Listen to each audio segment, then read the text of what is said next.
Good evening and welcome to Poland Daily. I'm Konrad Gorlinski. Well, Poland celebrates Armed Forces Day today in commemoration of the victory at the Battle of Warsaw against the Red Army in 1920. At a ceremony in the Polish capital, President Andrzej Duda took the opportunity to vow that Poland will most certainly abide by the provisions of the North Atlantic Treaty, including Article 5 on collective defense. Poland's President Andrzej Duda was the host of the ceremony, which took place at Józef Piłsudski Square in Warsaw. Czołem żołnierze! 101. rocznica. It's the 101st anniversary of the important Battle of Warsaw. Armed Forces Day, so crucial, notwithstanding whether it has been institutionalized or not. This day, the day of the great victory in 1920, will always be a wonderful day for Polish soldiers. Dzień Wielkiej Wiktorii Warszawskiej 1920 roku. During the ceremony, there was a change of guard in front of the tomb of the unknown soldier. A day earlier, the highest representatives of the state met at the Powązki Military Cemetery in Warsaw to pay honor to the soldiers who fought in the battle. This morning, Australian Prime Minister Scott Morrison announced that his government has purchased just over 1 million doses of the Pfizer COVID-19 vaccine from Poland to add to its inoculation efforts in Sydney and New South Wales amid rising infections. At a news conference in Canberra, Morrison expressed thanks to Poland and Polish Prime Minister Mateusz Morawiecki. Speaking at a press conference, Morrison said the extra vaccines would start arriving immediately, and over half will be directed to 20 to 39-year-olds in New South Wales, as the state reported 415 locally acquired cases, its second largest increase after Saturday's record 466. We have been in discussions with the Polish government now for several weeks, and we have secured an additional just over 1 million doses of Pfizer, and they'll start landing in Australia from tonight. These doses are on top of the 40 million Pfizer doses that Australia has already contracted to be delivered, and of course will be ramping up again significantly in the fourth quarter of this year. These 1 million doses of hope, which will give people right across the country, particularly in New South Wales, where they are fighting this Delta strain in the most significant battle we have had in this country during the course of the COVID-19 pandemic up until now. Morrison has been under pressure for a sluggish vaccine rollout, with only about 24% of Australians above 16 fully vaccinated, as supplies from Pfizer, seen as the preferred inoculation for younger people, have remained in short stock. The Premier of New South Wales calls on citizens to remain cautious. Please know the last thing we want to see is more deaths because of this outbreak.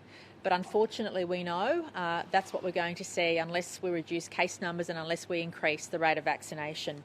In relation to where the most concerning areas are, they remain, of course, in Western and Southwestern Sydney. We've seen stabilisation and reduction in some local government areas where there's been that intensive activity and increasing rates of vaccination. Concerned about growing infections in rural areas as recent sewage tests detected the virus in several regional towns, officials on Saturday tightened restrictions and ordered a snap 7-day lockdown across the state. With infections spiking, it's looking increasingly unlikely that Sydney will come out of its 9-week lockdown on August 28th as planned.